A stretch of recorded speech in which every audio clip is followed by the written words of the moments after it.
ตอนเช้าของวันที่27 มังกร 2026 นี้ท่านท้องศรีเสาสุริพรหมประธานสภาประชาชนแขวงของประธานคณะกรรมการเลือกตั้งขันแขวงหัวหน้าอนุกรรมการโครงประกอบและบุคลากรขันแขวงได้แถลงข่าวเกี่ยวกับการประกาศแจ้งการเกี่ยวกับรายชื่อผู้สมัครเลือกตั้งเป็นสมาชิกสภาประชาชนแขวงพงศรีสุทธิหาซึ่งท่านได้ให้ฮู้ว่า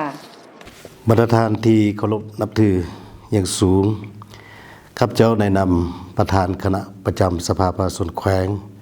ห้องประธานคณะกรรมการเลือกตั้งขันแขวงหัวหน้าอนุกรรมการของประกอบบุคลากรของคณะกรรมการเลือกตั้งขันแขวงขอถือเป็นเกียรติประกาศแจ้งการรายชื่อผู้สมัครรับเลือกตั้งเป็นสมาชิกสภาประชาชนแขวงสุดที่5มายังบรรดาท่านการนำภาครัฐทุกขั้นพนักงานรัฐกรทหารตำรวจนักเรียนนักศึกษาปัญญาชนกรรมกรและเสาผู้บริหารพ่อแม่พี่น้องประชาชนบรรดาเผ่าในทั่วแขวงพงศรีทราบโดยอิงใส่มาตรา11ของกฎหมายว่าด้วยการเลือกตั้งสมาชิกสภาแห่งชาติและสภาประชาชนแขวงฉบับเลขที่58 สพสลงวันที่28 มิถุนายน ปี 2024อิงตามรัฐธรรมนูญของประธานประเทศฉบับเลขที่338 ปปทลงวันที่30 เดือนธันวาคม ปี 2025ว่าด้วยการประกาศจำนวนผู้สมัครรับเลือกตั้งเป็นสมาชิกสภาแห่งชาติสุดที่10และสภาประชาชนแขวงสุดที่5ผ่านการค้นคว้าพิจารณาตกลงเห็นดีของกองประชุมคณะกรรมการเลือกตั้งครั้งวันที่27 เดือนมังกร ปี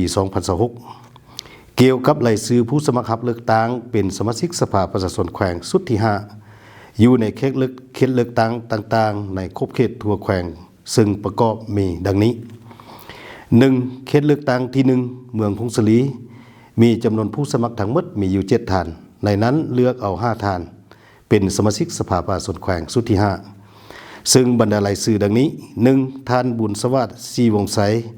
กรรมการพรรคแขวงเลขาคณะบริหารงานพรรคเมือง 2. ท่านพรใสเกี้ยวสมพันธ์สังกัดห้องว่าการแขวง 3. ท่านบุญสอนเกี้ยววิไลกรรมการพรรคเมืองสังกัดห้องว่าการเมือง 4. ท่านสุวรรณภูเหลาลีกรรมการน้อยพรรคห้องประธานคณะกรรมการเศรษฐกิจแผนการและการเงินของสภาประชาชนแขวง 5. ท่านนางซีมนจันเซตกรรมการพรรคเมืองประธานสหพันธ์แม่หญิงเมือง 6. ท่านนางพิมพาบัวรักษาสมาชิกพรรคห้องหัวหน้าห้องการยุติธรรมเมืองผู้ที่7แม่นท่านสมนึกสุริสารห้องเลขาหน่วยพรรคห้องหัวหน้าห้องการวัฒนธรรมและการท่องเที่ยวเมือง 2. เขตเลือกตั้งที่2เมืองใหม่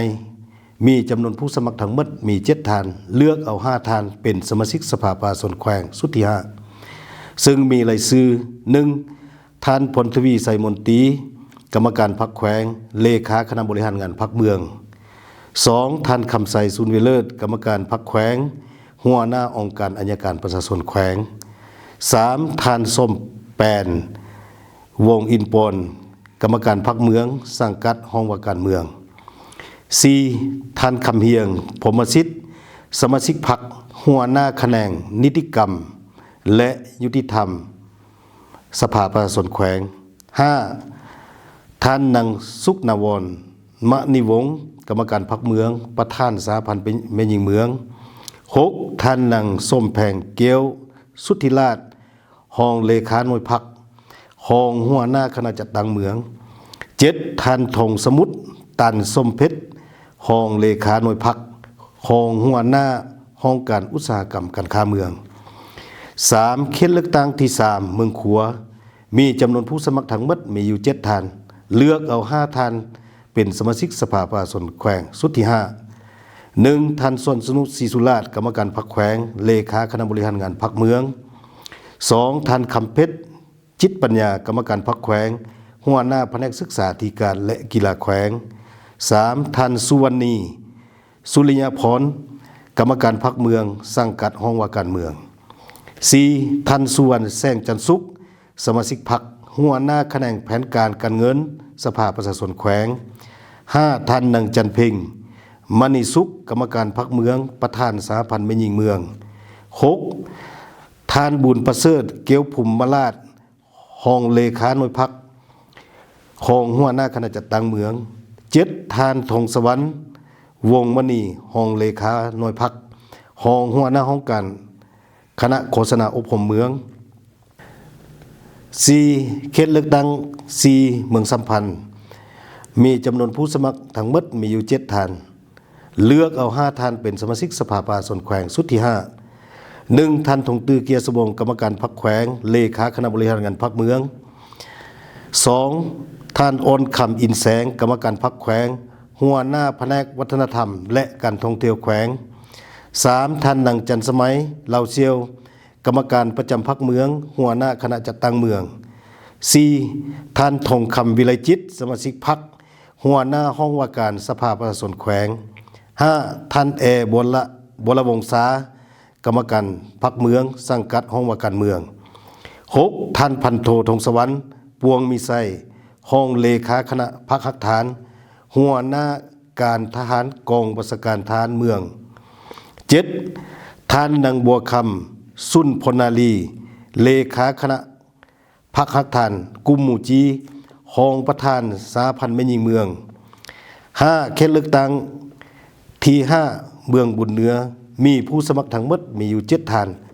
เลือกเอา5ท่านเป็นสมาชิกสภาประชาชนแขวงสุดที่ 5 1. ท่านสมพัฒน์ดาราจักรกรรมการประจำพรรคแขวงเลขาคณะบริหารงานพรรคเมือง 2. ท่านสุวรรณธรสุริใจเลขาคณะพรรคหักฐานหัวหน้าแผนกการเงินแขวง 3. ท่านสมหวังกรรมการพรรคเมืองเลขาคณะพรรคหักฐานกลุ่มน้ำหลู่ 4. ท่านแสงสว่างจิตตวงศ์สมาชิกพรรคหัวหน้าแขนงวัฒนธรรมและสังคมสภาประชาชนแขวง 5. ท่านนางบัวสมัยลีละวงศ์กรรมการพรรคเมืองประธานสหพันธ์แม่หญิงเมือง 6. ท่านดวงจันทร์แสงวิเดชกรรมการหน่วยพรรครองหัวหน้าห้องว่าการเมือง 7. ท่านพันโทส้มเจริญสุริยวงศ์เลขาหน่วยพรรครองหัวหน้ากองบัญชาการทหารเมือง 6. เขตเลือกตั้งที่ 6 เมืองยอดอูมีจำนวนผู้สมัครทั้งหมดมีอยู่7ท่านเลือกเอา5ท่านเป็นสมาชิกสภาประชาชนแขวงสุดที่ 5 1. ท่านสมหวังสมวิไลกรรมการพรรคแขวงเลขาคณะบริหารงานพรรคเมือง 2. ท่านพันเอกบัวเงินสิทธิวงศ์คณะพรรครองหัวหน้ากองบัญชาการป้องกันความสงบแขวง 3. ท่านทองมาลีจันทร์พระทองกรรมการพรรคเมืองสังกัดห้องว่าการเมือง 4. ท่านคำพลสัญญมานสมาชิกพรรคหัวหน้าแขนงค้นคว้าสังรวมและข้อมูลข่าวสารสภาประชาชนแขวง 5. ท่านนางวันคำดวงจันทร์กรรมการพรรคเมืองเลขาคณะบริหารงานเสาหนุ่มเมือง 6. ท่านยศแสงอินจักรรองเลขาหน่วยพรรครองหัวหน้าห้องการศึกษาธิการและกีฬาเมือง 7. ท่านศรีสวรรณคำมณีล่ารองเลขาหน่วยพรรค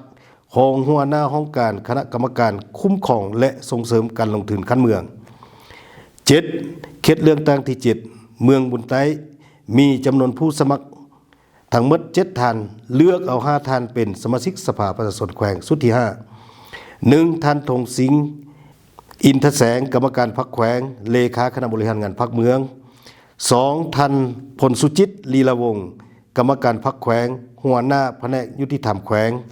3. ท่านวีคำมณีวงศ์สากรรมการพรรคเมืองสังกัดห้องว่าการเมือง 4. ท่านนางบัววนจันทลางสมาชิกพรรคหัวหน้าแขนงเศรษฐกิจสภาประชาชนแขวง 5. ท่านนางซีเพคุณมณีกรรมการพรรคเมืองประธานสหพันธ์แม่หญิงเมือง 6. ท่านวิไลพลอุตตปานสมาชิกพรรครองประธาน